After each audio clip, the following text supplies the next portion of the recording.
এই সৌন্দর্য আর ধরে রাখতে পারলাম না। জীবনের নিরাপত্তার কারণে এগুলো কেটে ফেলতে হয়েছে। যেহেতু আমরা উপকূলীয় এলাকায় থাকি, তো প্রায়শই দেখা যায় ঝড় বৃষ্টির কবলে পড়তে হয় একদমই ঘরের পাশে গাছগুলো, যার কারণে গাছগুলো কেটে ফেলতে হয়েছে।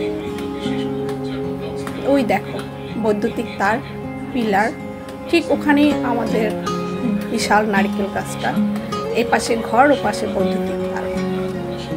তো সামান্য ঝড় বৃষ্টি হলেই কিংবা বাতাস হলেই একটু ভয় পেয়ে যাই। সঙ্গত কারণে গাছগুলো কেটে ফেলতে বাধ্য হয়েছি। অনেক রিস্ক নিয়ে লোকজন গাছগুলো কাটলো, বলতে পারো এটা জীবনের রিস্ক নিয়ে গাছ কাটা। তো সেগুলি এখানে তুলে ধরা হলো, যেভাবে তারা গাছগুলো কেটে ফেললো জীবনের ঝুঁকি নিয়ে।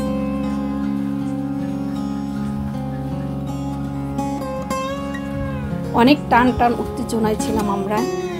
এই কখন ঘরের উপরে পড়লো, এই কখন তারের উপরে পড়লো, এভাবেই দিনটা কেটে গেল 6টা গাছ কাটতে কাটতে।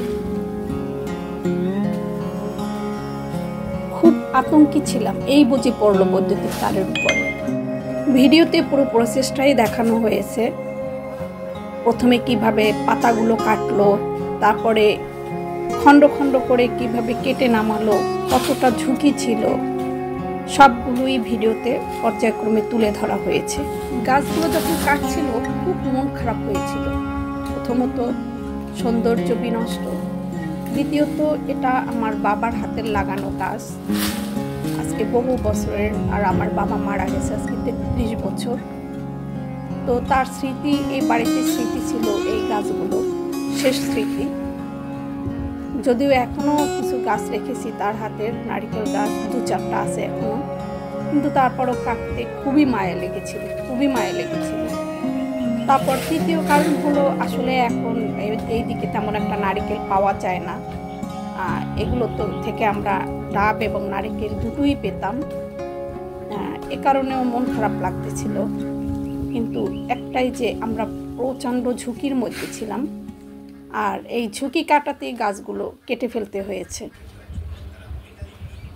যখন কাটতেছিল একদিকে ভয় কাজ করছিল যে ঘরের উপর পড়লো কিনা বা বৈদ্যুতিক তারের উপরে পড়লো কিনা, আবার প্রচণ্ড মন খারাপ ছিল, বাবার হাতের লাগানো শেষ স্মৃতিগুলো কেটে ফেলছি, সৌন্দর্য নষ্ট হচ্ছে। তাকিয়ে থাকলে আসলে ভালোই লাগতো। আবার দেখা যায় এর ছায়ায় বিল্ডিংটা একটু ঠান্ডা থাকতো, দুপুরবেলাও একটা ঠান্ডা বাতাস পাওয়া যেত। তো সব কিছু মিলিয়ে খুব মন খারাপ ছিল সারাটা দিন। এই গাছগুলো এবারের বহু ঘটনার সাক্ষী। আমার বাবা থাকতো অন্য জায়গায়, যখন এই গ্রামের বাড়িতে আসতো তখন এই গাছগুলো নিচেই ঘোরাঘুরি করত। আমরা যখন ছোট ছিলাম, তখন আমরা যখন আসতাম এই বাড়িতে, তখন আমরাও ঘোরাঘুরি করতাম, এর ছায়ায় একটু বসতাম, ডাব খেতাম। আজ সেই গাছগুলো কেটে ফেলছি, এটা আমার জন্য হৃদয় বিদারক। এই যে লোকটা দেখো, এনাকে আমি দুলাভাই ডাকি। তো সে কিভাবে মাঝ বরাবর নেমে গাছটা কতটা রিস্ক নিয়ে কাটতেছে। আমি এতটা ভয় ছিলাম যে যখন কাটবে এবং শেষ পর্যায়ে যখন ওখান থেকে ভেঙে পড়বে, তখন কিনা তার মুখে বাড়ি লাগে বা কাটতে গিয়ে দড়িতে ছিঁড়ে সে পড়ে যায় কিনা, এসব নিয়ে আমি ভীষণ রকমের টেনশনে ছিলাম, ভীষণ রকমের, সেটা বলে বোঝাতে পারবো না। আবার ওইদিকে যদি বৈদ্যুতিক তারের উপরে পড়ে, তাহলে দেখা যাবে আমাকে একটা বিশাল রকমের ক্ষতিপূরণ দিতে হবে। এইদিকে যদি ঘরের উপরে পড়ে, তাহলে দেখা যাবে যে ভেঙে যেতে পারে। তো সব কিছু মিলিয়ে একটা টান টান উত্তেজনার মধ্যে আমি ছিলাম। এর মধ্যে 2-4টা গাছ কেটে ফেলা হয়েছে এবং অন্যান্য লোকজন সেই কেটে ফেলা গাছের একদম মাথাটার কচি যে পাতা ছিল, সেগুলো তারা ভীষণ মজা করে খাচ্ছে, যেটাকে আমরা বলি মাতে।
এইদিকে তারা যখন মাটি কেটে খাচ্ছে, আমি আবার একটু তাদের সাথে ফান করলাম, তারাও একটু আমার সাথে ফান করলো।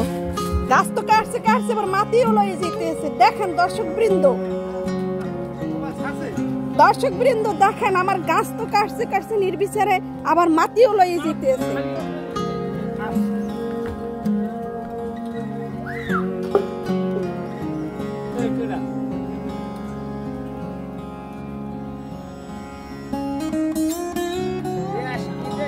কত কত নারকেল পড়ছিল, ভীষণ রকমের খারাপ লেগেছিল গাছগুলো কাটতে। এখান থেকে দেখো তারা কত পরিশ্রম করে গাছগুলো কাটলো। প্রচণ্ড রোদ, একদিকে গরম, তার মধ্যে কিভাবে দাঁড়িয়ে করাত দিয়ে কাটতেছিল, মাঝে মাঝে একটু জিরিয়ে নিচ্ছিল, দম নিচ্ছিল, আবার কাটতে শুরু করে। কতটা ঝুঁকি ছিল এটা তো চোখে বোঝা যায় না, কিন্তু এটা কিন্তু বিশাল দূরত্ব, প্রায় 3 তলা বিল্ডিং এর মতো, যেখানে দাঁড়িয়ে সে কাটছে।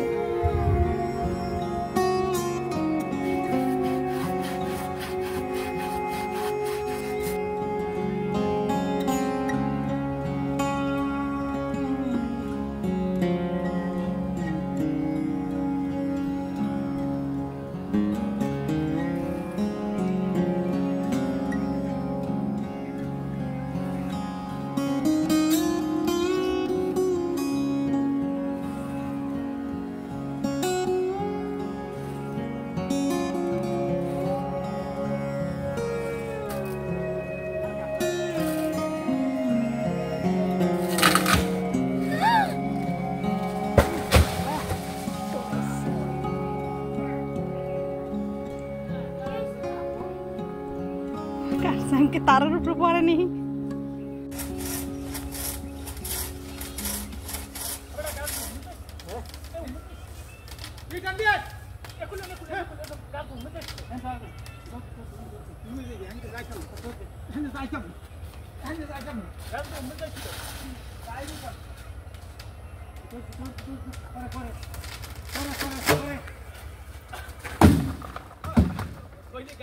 এভাবেই টান টান উত্তেজনার মধ্যে আমাদের গাছ কাটা শেষ হলো। সবাই ভালো থাকবেন, দোয়া করবেন এবং ভালো লাগলে লাইক করবেন, কমেন্ট করবেন, ফলো দিয়ে পাশে থাকবেন।